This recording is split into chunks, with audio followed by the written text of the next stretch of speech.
샬롬. 흑 2권 네 번째. 정선은 현의 말을 차마 더 들을 수가 없었다. 말 마디마디가 모두 자기를 두고 하는 것만 같았다. 그래서 곧 이 집에서 나가고 싶었지만은 그러기도 안 되었고 화제를 돌리려 하여 언니는 그래 남자랑 영 실소 하고 웃었다. 그럼 싫지 않어? 하고 현은 반농담으로 이렇게 나처럼 혼자 살면 참 자유롭다. 난 그 시집 간 동무들 하나도 행복되다는 사람은 없더라. 정선이 너는 안 그러냐? 그까짓 사내들 냄새만 피우고 하고 당장 불쾌한 냄새나 맡는 듯이 낯을 찡긴다. 찡길 때의 현의 태도는 더 어여뻤다. 냄새? 무슨 냄새? 하고 정선은 웃었다.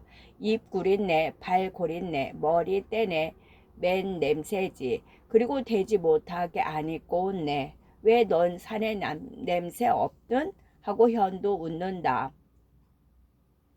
정선은 갑진의 겨드랑 냄새를 연상하였다. 그러나 정선의 기억에 그 냄새는 도리어 흥분을 시키는 듯한 괴미가 있었다. 허승도 생각하였다. 허승은 파 마늘을 절대로 아니 먹어서 그런지 입에서도 몸에서도 냄새가 나지 아니하였다. 언니는 아마 산에 싫어하는 병이 있나 보구려. 어쩌면 언니는 도무지 혼이 날 생각을 아니하시오. 도무지 남자 교제를 한단 말조차 없으니 그리고 적막하지 않우? 하고 정선은 동정하는 듯이 물었다. 정선은 현이 과거를 생각한 것이었다. 현은 그렇게 얌전하게 생기고 또 모양을 내기로 유명하고 또 재산 있는 처녀로 유명하면서도 도무지 남자 문제에 관하여 한 번도 남의 입에 오른 일이 없는 것을 생각한 것이었다. 그야 적막한 때도 있지. 나도 여자 아니냐. 하지만 쓸데없이 이 산에 저 산에 교제나 하면 남의 이야기거리나 되지 무엇하니. 또 혼인을 하자니 마음에 맞는 남편도 없고 글쎄 있다면 한 사람쯤 있을까 하고 의미 있게 웃는다. 그게 누구요? 언니 그게 누구요? 하고 정선은 현에게 졸랐다. 그게 하고 현은 장이 말하기 어려운 듯이 한참이나 정선이 애를 먹이다가 정말 일러주랴 하고 현은 한 손으로 테이블전을 턱턱 치면서 그래도 놀라선 안 돼. 성내선 더구나 안 되고 그래 아이고 그만 애 먹이고 하고 정선은 지금까지의 불쾌한 무거운 짐에서 벗어난 듯한 가벼움을 느끼면서 짜증내는 양을 보였다. 가만히 있어. 그렇게 쉽사리 비밀을 아르켜 줄 알고 안 되지. 하고 현은 벌떡 일어나서 안방으로 들어가더니 함 하나를 들고 나온다. 그 함은 정선이 앞에 놓으며 그 함을 정선이 앞에 놓으며 자 이걸 좀 보아. 그리고 그 중에서 누가 나를 가장 사랑하는가 또 누가 제일 내 마음에 드는가 아르켜내어 하고 뚜껑을 열어 제친다. 정선은 호기심 있는 눈으로 그 속을 들여다보았다. 거기는 수없어 보이는 편지들이 들어있었다. 양봉투, 조선봉투, 철필로 쓴 거, 먹으로 쓴 거, 잘 쓴 거, 못 쓴 거, 흘려 쓴 거, 해자로 쓴 것 등 가지각색이었다. 그 글씨가 가지각색으로 다른 것을 보아 이것들이 다 여러 사람에게서 온 것을 알 것이다. 아이머니나 하고 정선은 무서운 것이나 보는 듯이 눈을 크게 떴다. 이게 다 웬 편지요? 다 언니한테 온 러브레터요? 그렇다네.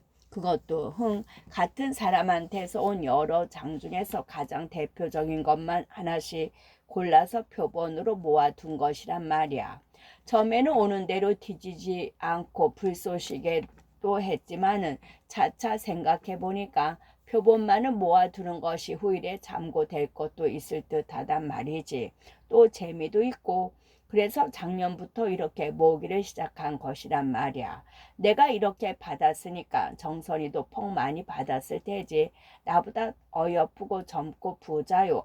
귀한 집 따님이니까 오죽하려고. 아니야 언니. 나도 덜어 받기는 했지만 모두 합해야 20 남은 장 될까. 난 그리 많지 않아요. 언니가 미인이지 내가 뭐 미인이요. 그렇지. 정선이야 미인인가. 그런데 정선아, 너 교재 좀 상가라. 이 박사랑 김 남작의 아들이랑 너무 자주 너희 집에 댕긴다고 말들 하더라. 무슨 일이 있을 리야 없겠지만은 그래도 네 남편한테 그런 말이 굴러 들어가면 재미가 없거든. 또 젊은 여자가 그도 전혀도 아니오. 남의 아내가 왜 남의 시비 들을 남자 교제를 하느냐 말이다. 남자들이 너를 따라올 때야 네 지식을 따라오겠니? 인격을 따라오겠니? 세력을 따라오겠니? 입으로는 무슨 꿀바른 소리를 하는지 모르지만은 결국은 네 자색을 따라오는 것이거든. 나도 그렇지. 이 작자들이 내게 반해서 이런 편지를 하고 선물을 하고 별짓을 다 하지만은 그 속은 내 몸을 한번 가지고 놀아보자는 것이지. 그 중에는 내가 부모도 없고 형제도 없고 홀몸이니까 그 집간이나 있는 것을 담내는 놈도 있을 것이고 그것을 몰라 뻔히 다 알고 있지. 그리고 소가 미쳤나 왜 하고 비웃는다. 그럼 하고 정선은 현의 말에 부득이한 찬성의 뜻을 아니 표할 수 없었다. 요새 조선 사내들은 모두 계집 후릴 생각밖에는 다른 생각은 없나 보더라. 그것이 요새 말로 모던인지도 모르지. 자, 이것 보아요. 하고 현은 편지들을 테이블 위에 쏟아놓고 찾아내기 쉽도록 골패졌듯 뒤집어서 테이블의 면적이 허하는 한에서 널따랗게 버려놓고 그 중에서 옥색 양봉투에 영문으로 겉봉을 쓴 편지 하나를 골라서 자, 이거 네 글씨인지 알아? 하고 정선의 눈앞에 든다. 응, 이거 이 박사 글씨 같구려 하고 정선도 놀란다. 정선도 꼭 이런 봉투에 이런 글씨의 편지를 가끔 받는 까닭이다. 올라이 하고 현은 그 편지 속에 있는 편지를 꺼내어서 읽는다. 오 나의 존경하고 사랑하는 닥터 미스 현이시여. 전해 드린 숫자 편지에 한 번도 답장을 받지 못한 것을 조금도 원망치 아니하옵니다. 그것은 이유가 없지 아니하오니 대개 첫째는 소생의 전 심령을 다 바치는 지극한 사랑은 미스 현에게 향하여 사랑 이외에 아무러한 감정도 일어나지 못하게 함이었고, 둘째는 미스 현에게 아직 소생의 인격과 성의를 바로 이해하지 못하심입니다. 세상에는 소생에 관하여 여러 가지 풍설이 있사오나 그것은 전혀 묵은 지설이오며 소생의 명예를 해하려고 시기하는 자들이 조작한 것입니다. 소생은 지금까지의 여성 친구를 여러 사람 가진 일은 있사오나 어떤 여성에 대하여 사랑을 바친 것은 오 하느님이시여 오직 미스현 한 분뿐이오며 과거와 현재만 그러한 것이 아니라 미래와 영원에도. 여기까지 읽다가 현은 자, 이 작자 하는 소리 보아요.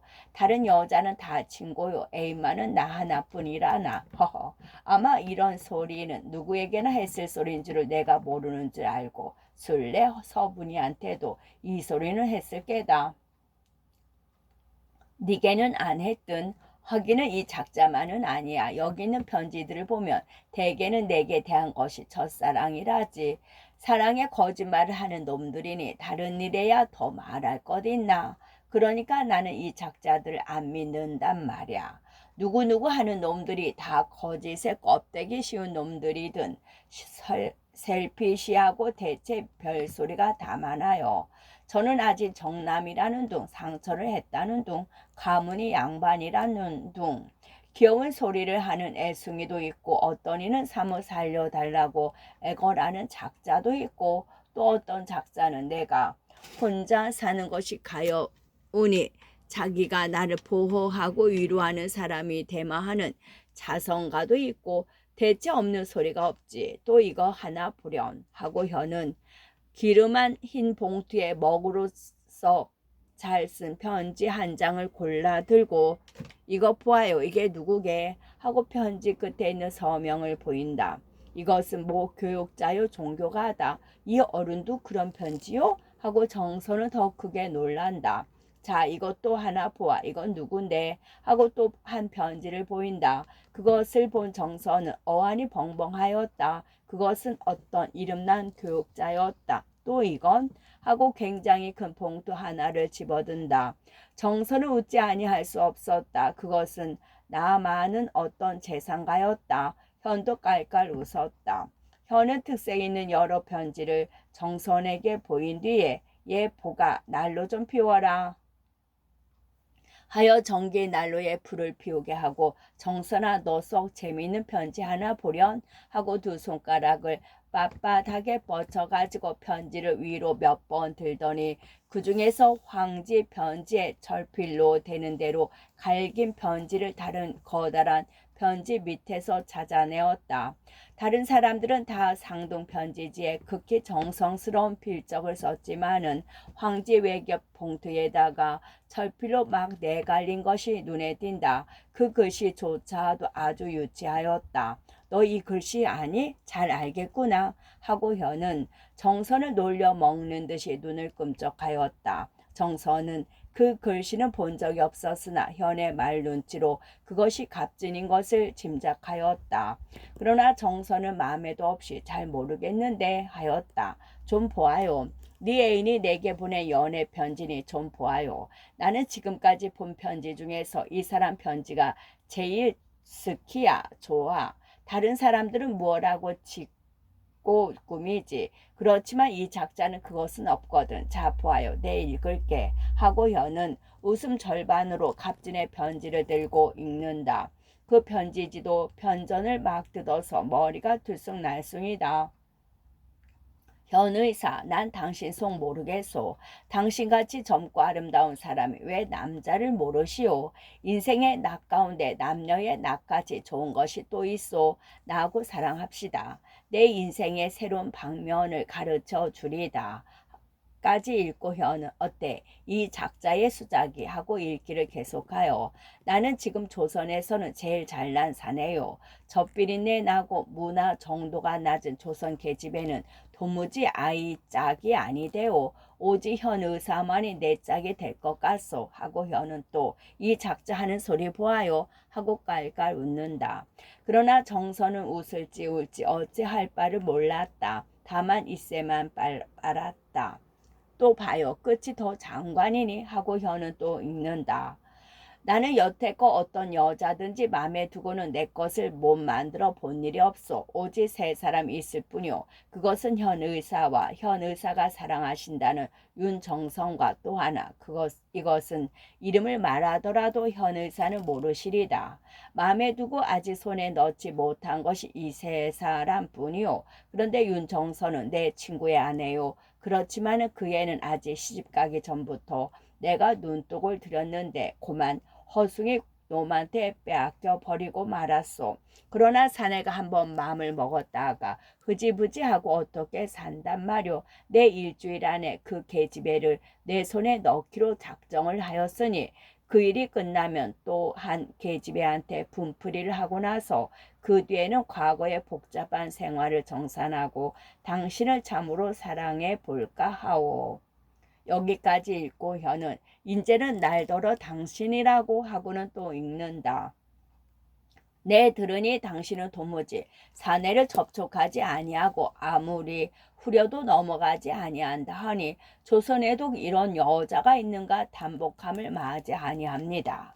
여기 와서 현은 후후 인제는 단복하오가 아니라 합니다래 하고 참으 만족한 모양이었다. 현은 또 갑진의 편지를 읽는다. 내가 건드려서 휘지 아니하는 여자가 있다 하면 나는 그 여자를 숭배하거나 죽이거나 둘 중에 하나를 하려 하오. 그러나 불행히 나는 아직 그러한 여자를 만나지 못하여서 원컨대 현 의사요. 당신이 나로 하여금 당신을 숭배케 하거나 죽이게 하소서. 현은 편지를 다 읽고 나서 자 어떠냐 하고 편지를 봉투에 넣어 테이블 위에 내던지며 아마 이런 연애 편지는 세상에 드물 것이다. 굉장하지 하고 혼자 좋아한다. 그러나 정선은 이 편지를 듣는 동안에 분함, 부끄러움, 울렁거림이 모두 뒤섞여서 어찌할 바를 몰랐다. 언니는 그 사람을 좋은 사람이라고 생각하시오? 하는 것이 가까스로 정선의 입에서 나오는 말이었다. 좋은 사람? 그야 김갑진이가 좋은 사람은 아니겠지. 생마겠지. 그렇지만 같은 생마라고 하더라도 이건영보다는 여러 등 높단 말이야. 첫째는 힘이 있거든. 여자에게 애거를 하는 것이 아니라 명령을 한단 말이다. 도무지 젊은 여자 앞에 오면 발바닥이라도 핥듯이 귀쭉쭉한 남자와는 다르단 말이다. 또 하나는 이 작자의 정직한 것이 좋단 말이다. 얼마나 프랭크하냐 말이야. 속에는 이것을 생각하면서 입으로 저것을 말하는 작자들보다 통쾌하거든. 예, 난 참 조선 남자들한테는 낭망하였다. 어디 사내답게 씩씩하고 정직한 사내가 있더냐. 모두 돈에 세력에 계집에 코를 줄줄 끌고 다니는 꼴을 보니 기가 막힌단 말이다. 이 갑질이나 작자는 젊은 녀석이 대학까지 마친 녀석이 좋은 일 하나 할 생각 아니하고 밤낮 여자들만 따라댕기니 죽일 놈인 것이야 말할 것 없지만은 저 지사의 탈을 쓰고 도덕가 예수교인의 탈을 쓰고 그 짓을 하는 작자들보다도 대래 통쾌하고 귀여운단 말이다. 또 김갑진의 말도 옳지 아니하냐. 계집 애들이 단단하기만 하면야 사내들이 어떻게 덤비냐. 못하지. 요새 계집 애들이 해프니까 사내들이 넘보고 그러는 게다. 어디 정선이 니나 술래 같은 애 무슨 말 들었니? 술래는 건영이 때문에 그렇게 되었지만은 그야 술래 잘못이냐. 또 정선이 너도 김갑진이와 이러쿵저러쿵 말이 있지만은 그야 남들이 정선이를 몰라서 하는 소리지. 아무러기로 우리 정선이가 김갑진한테 넘어가겠니. 그러니까 걱정이란 말이다. 숭배를 하거나 죽인다고 했으니 니나 내나 숭배를 받거나 죽은 판이로구나. 또한 계집애란 누구야? 거원. 술래나 아닌가. 이 갑진이가 한 작자가 해픈 계집 애들을 다 주워 먹고 이제는 좀 단단한 죽을 노리는가 봐. 하하하. 또 한 계집이라는 게 술래만 같으면 야 어림이나 있니. 그러해서 조선 여자란 어떤 것인가를 따끔하게 그런 녀석에게는 알려주어야 한다. 하하하. 하고 현의사는 유쾌하게 웃는다. 정선도 어찌할 수 없이 따라 웃었다. 그러나 등골에서는 찬땀이 흘렀다. 언니 난 가우 하고 정선은 일어났다. 왜? 저녁 먹고 놀다가 하고 현은 정선을 붙든다. 가봐야지 하고 정선은 옷에 구김살을 편다. 애기 때 생각은 말어 하고 현은 훈계하는 듯이 그건 비겁하고 무책임한 짓이 어디 있어. 또 남편에 대한 정보다 자식에 대한 정이 더 깊다더라. 어서 나 길러. 아버지 어머니가 다 착하고 재주 있는 사람들이니 애긴들 오죽할라고 내 아주머니 노릇 잘 해줄게 하고 정선의 등을 두드렸다. 정선은 현 의사한테로부터 집에 돌아오는 길에 짐을 싸가지고 오후 7시 특급을 타고 남편 허숭이 있는 살여울로 향하였다. 정선은 현이 어떤 여자더러 남편한테로 가구려 하던 말대로 실행하려 한 것이었다. 정선은 한잠도 이루지 못하고 살여울 가는 정거장에서 하나 더 가서 읍내 정거장에서 내렸다. 아직 캄캄하였다. 특급차는 작은 정거장의 정거를 아니하는 까닭이었다. 정선은 아직도 자고 있는 자동차 불을 깨워 일으켜서 아니 간다는 것을 제발 빌어서 20리 남짓한 살여울을 10원이나 엄청난 값으로 자동차를 세내어 타고 살여울로 향하였다. 살여울을 다 가도 아직 해가 뜨지 아니하였다. 700리나 서북으로 온 이 지방은 서울보다 대단히 추웠다. 정선은 스트 케이스를 이 손에서 저 손으로 옮겨 들어가면서 졸락 가운데 길을 피하여 달래 강가로 더듬어 바로 남편의 집 허승의 집으로 걸어갔다. 그래도 저 밝은 동네 개들은 정선의 구두 자국 소리를 알아듣고 한두 마디 짖었다. 정선은 남편과 작별하기 전에 가끔 나와 앉았던 강 언덕에 짐을 놓고 좌우 가에 반이나 살 얼음이 잡힌 강을 들여다보면서 그때 일을 회상하였다. 남편의 집은 새벽빛에 쌓여 남빛에 가까운 자줏빛으로 보였다. 정선은 죄 짓고 쫓겨났다가 빌러 들어오는 며느리 모양으로 짐을 들고 언덕길을 주워 올랐다. 새로 판 우물가에는 오지지 배기에 두부와 고비가 맑은 물에 담겨 놓인 것이 보였다. 정선에겐 그런 것이 다 다른 세계 것같이 보였다. 정선은 무심코 우물을 들여다보았다. 컴컴한 우물 속에는 손바닥만한 빛 받은 물이 순빛으로 흔들렸다. 마치 정선의 입김에 물결이 지는 것 같았다. 정선은 그것이 형용할 수 없이 신비한 것 같고 무서운 것 같았다. 서울 생장인 정선은 우물을 들여다본 일이 없었거니와 우물이 정선에게 주는 비상한 감동은 오직 이 처음 본만은 아니었다. 마치 예수교의 세례에 사람의 머리에 떨구는 물 몇 방울이 그 사람에게 큰 정신적 감동을 주는 것과 같은 지금 당장은 설명할 수 없는 감동을 주었다. 정선은 차마 여기서 더 갈 용기는 없었다. 내가 아무 일 없이 남편을 찾아왔다 하면 얼마나 호기스럽고 자랑스러울까. 이렇게 생각하면 앞이 캄캄하였다. 내가 무얼 다뤄 여기 왔나. 내 죄를 숨기려고 남편과 세상을 속이려고 온 것이 아니냐 하면 땅에 쓰러질 것 같았다. 정선은 우물 기둥을 붙들고 몸을 지탱하였다. 불끈 솟는 해, 먼지와 연기 없는 깨끗한 대기 중의 해는 잠깐 혈색 좋은 어린애가 고개를 번쩍 드는 것 같았다.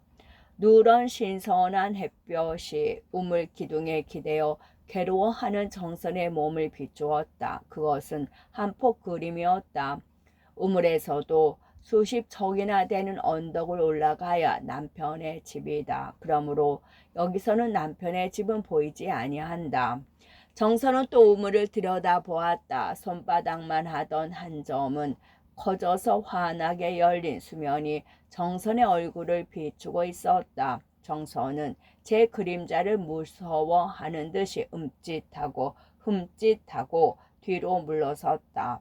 그러다가 달그락달그락 하는 소리에 고개를 돌린 정선은 물동이를 들고 내려오는 순이를 보았다. 아이고 머니 하고 유수는 화석과 같이 우뚝 섰다. 그는 하도 놀라서 그 이상 더 말이 나오지를 아니하였다.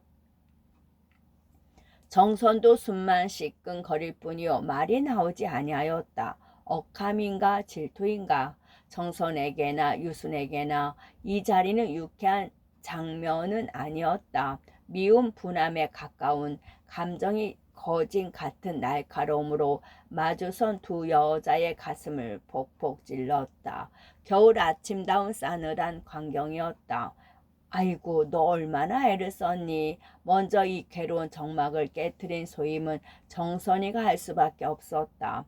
정선은 얼른 주인아씨 교육과 지위 높은 사람이라는 우월감을 억지로 회복해서 입을 연 것이다. 그동안 아무 일 없었니 하고 반가운 표정을 지었다. 언제 오셨어요? 시골 계집애인 유순의 입에서는 이 이상 예절다운 말은 나올 수가 없었다. 그리고 물동이를 발 앞에 내려놓았다. 선생님 안녕하시냐? 아직 주무시니? 하고 물을 때에 자기가 남편을 찾은 목적이 얄미운 짐승 모양으로 자기와 유순의 앞으로 날름거렸다. 에그 못 만나셨네 하고 유수는 다시 놀라는 표정을 하였다. 응? 하는 정선의 가슴은 쌍방망이질을 하는 듯하였다.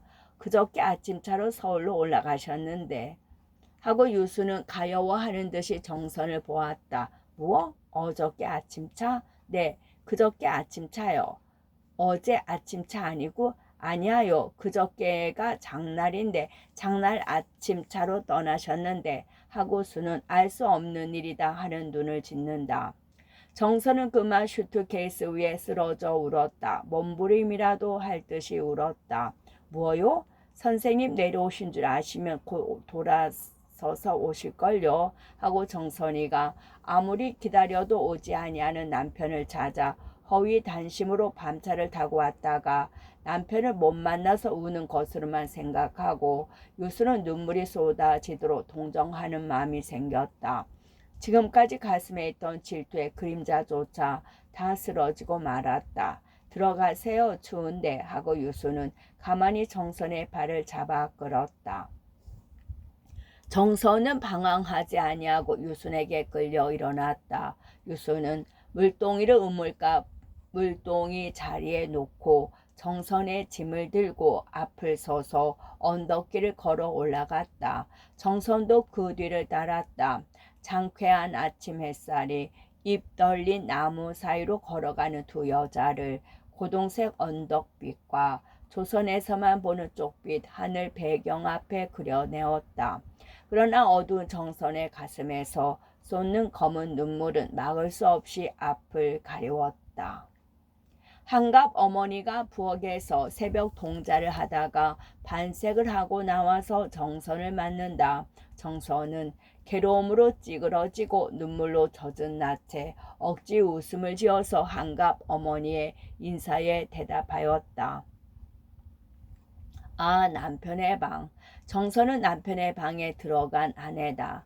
칠도 아니한 책장, 위투리 삼는 신틀, 벽에 걸린 옥수수 조이사, 허울존 옥수수 이사, 담스러운 벼이사, 입다가 둔 광목 옷들, 서울집의 허숭 내외의 침실과는 이상한 대조다. 정선의 눈은 방 안을 두루 돌다가 책상머리에 붙어놓은 사진을 보았다. 그것은 정선의 사진이었다.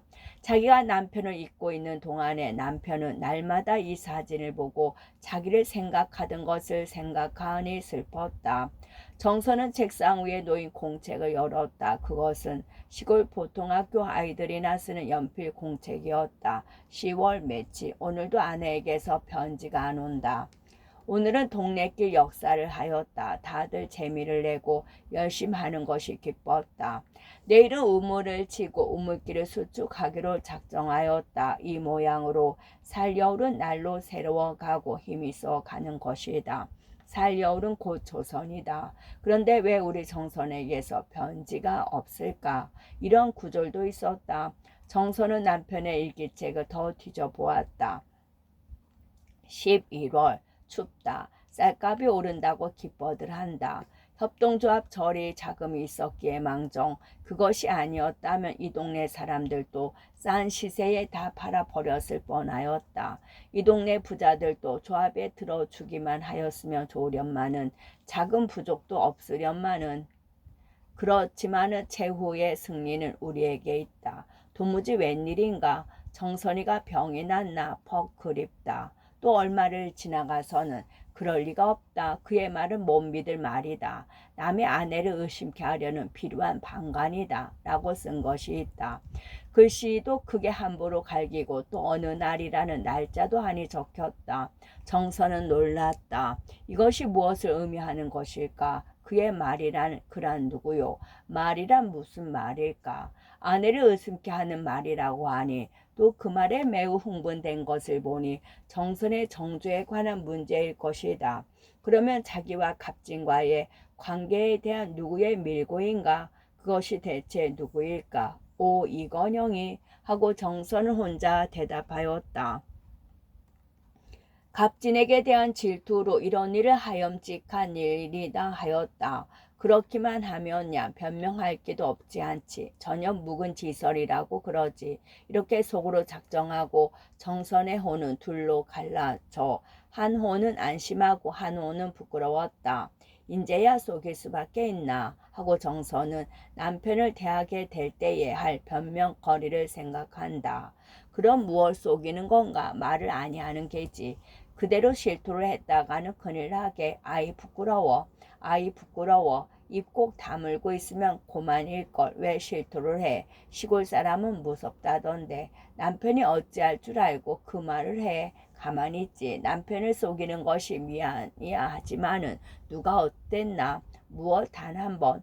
그도 잠깐. 그것도 유혹을 받아서 그런 걸. 그래 말 하나 하기로 해. 하고 정선은 마치 경매에 낙가하듯이 말 아니하기로 손바닥을 닥쳤다. 실토만 마라. 그리고 후젤랑은 다시는 그런 일은 없을걸. 그렇지만은 풀리지 아니하는 것은 뱃속에 들었는지 모를 자꾸만 들어있는 것만 같은 아이 문제다.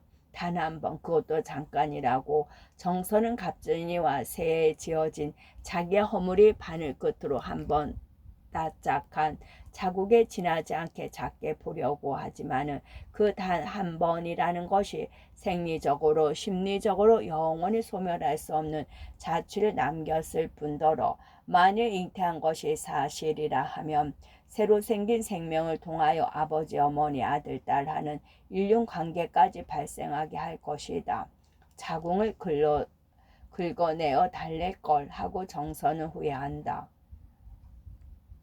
밤차로라도 곧 서울로 올라가려고도 했지만은 그랬다가 또 차에서 길이 서로 어긋나도 안 되겠고 여기서 남편이 내려오기를 기다리자니 그랬다가 늦도록 아니 내려와도 걱정이었다. 문제는 하루라도 빨리 남편을 만나보도록 하는 것이다. 보고 싶어서 보다도 죄의 흔적을 소멸하기 위해서 시각이 바쁘게 남편을 만나지 아니하면 아니 되었다. 상 드려요 하고 유순이 문을 방씩 열었다. 그동안의 아침을 지은 것이다. 밥은 방아에 찌은 쌀, 방아에 찌은 쌀은 생명을 가진 쌀이다. 도회에 돌가루 섞은 배아와 단껍질 다 벗겨진 쌀과는 다르다. 그리고 도장국, 무나물, 김치, 두부, 고기. 정서는 밥을 먹어가며 순이에게 이 말 저 말 물었다. 무심코 묻는 듯 하면서도 묻는 정선에게는 여자에게 특유한 은미한 계획이 있었다. 내가 안 온다고 걱정하시든 하고 정선은 유순을 통하여 남편의 속을 떠보려 하였다. 그럼요 하고 대답을 해놓고도 유순은 어떤 대답을 해야 옳을까 하고 두 가지 중에서 한 가지를 고르되 정선의 눈치를 보아서 하려는 듯이 심히 날카로운 눈으로 그러나 그 날카로움은 웃음으로 싸서 정선을 살펴보았다가 날마다 기다리셨답니다. 차 시간만 되면 저 등성이에 저기 저 등성이 말씀이하요 하고 창을 열고 가르키며 저 등성이에 올라가시어서 정거장 쪽을 바라보시고는 오늘도 안 오는군 그러신답니다.